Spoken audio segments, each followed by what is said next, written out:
Hi, I'm Stocks. I'm making this video and probably a couple of more videos on this channel about my experiences with psychoses and hearing voices. Before I get into my experiences, I first want to explain why I'm making these videos, and I also have a proposition for you if you're interested in discussing mental health more. So first of all, why am I gonna make these videos? Uh, I'm mostly doing it because I see a lot of videos on the topic of psychosis and schizophrenia. Videos that try to explain what it entails, and videos with testimonies of people who had to go through those things talking about their experiences. Now, I think those videos are great. And they have personally helped me a lot over the last few years, understanding myself and the things I've gone through. So I admire the people making these videos. And I want to do my part and do a similar thing myself and hopefully contribute to the destigmatization of psychosis as a topic. In general, I think we've come a long way the last few years as a global society destigmatizing mental health problems. But I also still think we have a long way to go, especially with the more taboo ones like psychoses. I think that there are a lot of good resources these days about psychoses. So people who want to learn more about the topic can learn easily. But I also think a video or an article or a book is quite a static thing to learn from. And I think those methods lack a certain kind of interactivity that make the impressions and the things you learn truly impactful if you haven't lived through the things discussed. So, what I like to do, aside from making videos about what it's like to have psychoses, I would like to talk with you, the one watching this video, about psychoses and everything that comes with it. I personally think that actual dialogue is the best way to destigmatize psychoses, and that's why I'm going to start live streaming on this channel and a Twitch channel with the same name. Uh, I'm going to be streaming a couple of days a week for at least a few hours for the foreseeable future. And I would love it if you'd come by, say hi, maybe ask some questions so that we can start a dialogue with each other and destigmatize mental health together. So, if you or a person you know has lived through a psychotic episode, or if you're interested in knowing more, I would love it for you to drop by, even if it's only for a few minutes, and talk with me about it.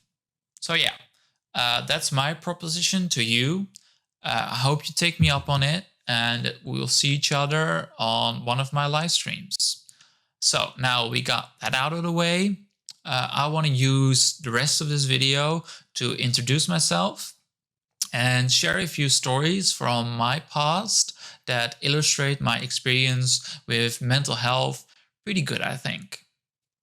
So, starting at the beginning of my life, I've heard voices since as long as I can remember.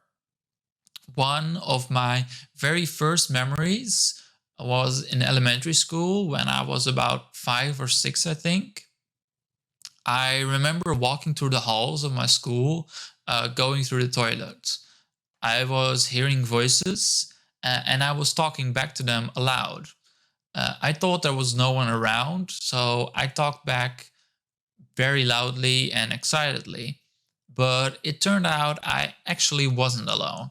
And while I was talking to my voices, a teacher walked around the corner and looked at me very confused. I don't know if she said anything, and I don't remember anything the voices said, but I do remember having this feeling of being very shamed and having a realization that talking back to my voices wasn't something that was normal and a thing I was supposed to do. So from that moment on, I remember hiding my voices and avoided talking directly back at them while other people were around. I assumed at the time other people had voices in their heads as well, but that everyone just kept them hidden and only talked to them privately. I think I came to this conclusion because I heard my father talk to himself as well when he was working around the house. But according to him, after I asked him about it later in life, it was just something he did in frustration when things went wrong fixing stuff around the house. The voices continued to live with me, and they proceeded to take up more and more of my life as I grew older. At a certain point in middle school, I started projecting the voices into things and started to give them names. One of the things I projected the voices onto was a keychain of the head of a yellow bird. If I think about it now, I probably projected the voices onto things because it allowed me to share the things the voices said with the world in an easier way than explaining that voices in my head said them. Instead, the keychain was a character I brought to life with as a director the voices in my head. Now, at this point, the voices pretty much had only been neutral or positive of tone, and I was very happy to have them in general. That changed one day, though, and I became much more wary of them. I still had the keychain and pretty much always had it on me all the time. Usually, it talked about frivolous things, but sometimes it gave me instructions of things I had to do. One of those things was that I had to throw the keychain high up into the air. I obliged most of the time, and I threw the keychain onto the air often. But one day I threw it up so high that it got stuck in the branches of a tree. Uh, this made the voices extremely angry. They shouted and screamed at me the whole time they were up there, and I was really scared that the keychain would never be able to come down again. Luckily, some friendly kids with a ball helped me, and we threw the ball at the tree branches, and eventually the keychain fell out of the tree.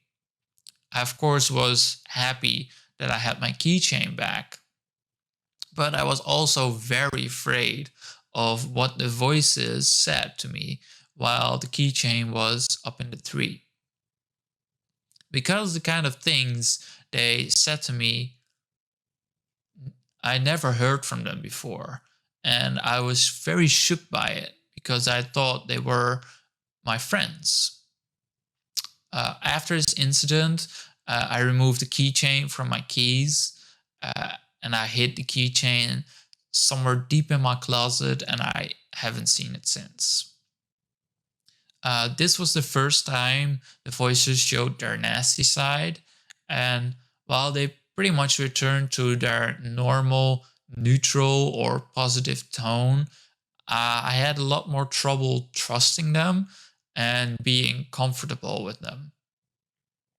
Now, aside from these two memories, I don't remember an awful lot about the rest of my childhood, and it was pretty unremarkable, I think.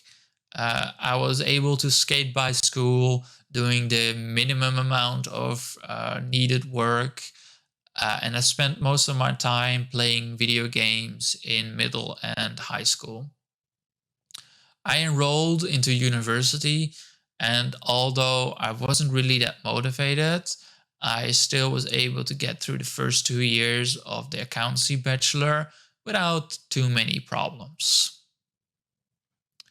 The real trouble in my life started when I moved into an apartment with a couple of friends in the city of my university. I moved at the beginning of the summer of 2016, and in the same week I moved, I also got a new job working for the government, monitoring the sale of cigarettes to kids below the age of 18. That same week, I also heard that I didn't have enough credits to continue my accountancy studies. And although that turned out to be an administrative error later, it did add a lot of stress. It was during that week that the voices got a tighter hold on me than they ever had before.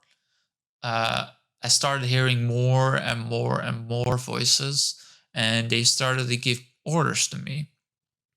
One of the main things they ordered me to do was to catch Pokemon. Most of you will probably remember that at the beginning of the summer of 2016, Pokemon Go just came out, and that everybody and their grandmother was playing it. Well, so was I. Only I was not doing it for fun. The voices told me that it was no coincidence that Pokemon Go just came out, and that it was especially developed for me, and that I could now show the world that I was nothing short of a genius and destined for great things by becoming a true Pokemon master and catching all the Pokemon. So I did. Well, I didn't catch all the Pokemon and become a Pokemon master, but I did believe that I was destined for greatness, and that by catching all the Pokemon, I could show that to the world. Now, this was one big delusion, of course, but because I was under so much pressure from the stress I was experiencing, I really believed that catching Pokemon was the best thing I could do at that moment. Now, I wasn't just playing Pokemon Go for a few hours a day. I was playing Pokemon Go non-stop for almost 2 months. Uh, I was walking outside through the city, phone in hand, for about 15 hours a day whenever I could. And when it got too late to walk outside to catch Pokemon, I went home and sat in my chair catching Pokemon and activating the Pokestop nearby my house.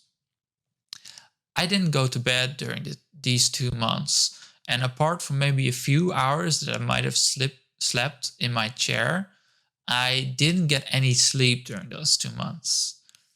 Now, it doesn't sound too bad, right? Walking outside every day, catching Pokemon sounds pretty careless, but that couldn't be much further from the truth.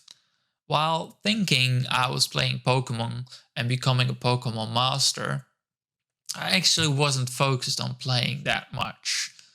I was more focused on the voices in my head and what they were saying.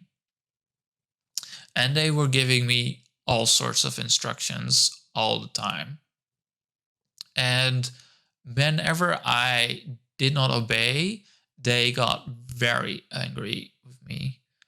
I all endured it because I thought I really could become the Pokemon master. But at the end of the summer, school started back up again, and the voices they shifted tone. They concluded that I hadn't done enough during the summer and that I had failed to become a Pokemon master, and that there was no use in trying anymore. That came as a major blow to me at the time, and I got very depressed in the fall. I felt like I failed the opportunity of a lifetime, and the voices echoed this feeling. During this time, I was mostly in my room alone with the curtain shut and the door closed. And as far as I remember, I only came out to grab food or go to the toilet, although I usually waited with those things until my roommates were asleep or gone from the house. The voices and my thoughts progressively became darker and darker over the months, and eventually it culminated into the voices telling me there was no hope left and that I was better off ending my own life. Although I would say I was very depressed at the time, something inside me didn't want to give in to the voices telling me that my life was pointless and not worth living anymore.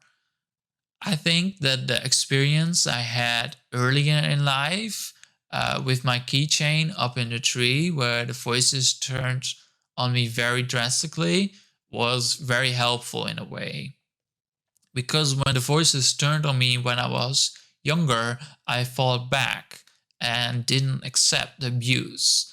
And I'm really glad I didn't give in to the abuse when I got older and that I'm still here today. But unfortunately, the abuse didn't stop and it only got worse over time. And eventually, it got so bad, the voices basically said to me, if you're not gonna kill yourself, we're gonna make your life as hellish as possible and you'll just do it. So, this was the beginning of my second psychosis at the end of January 2017. And like the voices alluded to, it was hell for me. Apart from the usual auditory abuse, it also included visual as well as tactile hallucinations. These were quite terrifying to me as I wasn't used to those like I was used to the auditory hallucinations. On top of that, they were quite terrifying in nature anyway. I saw and felt bugs crawling on the walls and my body. The texture of my painted walls started moving, and I saw silhouettes of people trying to hurt or kill me in the corner of my eyes. But the thing that sent it over the edge for me and made me seek help, because I just couldn't manage it anymore, was one particular experience I had during showering. Uh, I was in the shower washing myself, and I was all wet, of course. And while I was washing, I looked at my arm and saw all these water droplets on my skin. While I was looking at them, they started moving. Not only could I see the water droplets moving on my skin, I could also feel it moving across my body towards my mouth. While this was all happening, the voices screamed that I was going to drown. And I have never been at actual risk of drowning in my life, so I have no idea how it must feel. But I can guarantee you, I was feeling like I was drowning at that moment. So, as you can imagine, I was panicking hard. Uh, and I turned off the shower, dried myself off as fast as I could. And although I'd seen some pretty bizarre stuff those last few weeks, water moving upwards towards my face on its own volition was something I just couldn't process. And that's when I made the decision to ask a friend for advice on what I should do. She heard me out and helped me tremendously. She even went with me to a doctor to explain what was happening to me. And from then on, I can only say I was helped very well by the whole medical system. Uh, I'll make a video about that probably at a later date. But I was given medication that got me out of my psychosis relatively quickly, and I was very happy with that. Now, we haven't quite made it to the present day yet, but to be honest, this video is getting quite long. And I think these few moments from my life illustrate my relationship with hearing voices and psychosis pretty well, up until the point I got actual medical help. So I want to stop here for today. I hope that everybody watching has gained a better perspective on what it's like living with voices and psychoses. So thank you all so much for watching this first video of mine. Subscribe if you want to see more videos. I'm probably going to make a few more. And I hope to see you all on one of my live streams so we can talk more about mental health. So yeah, thank you and see you later.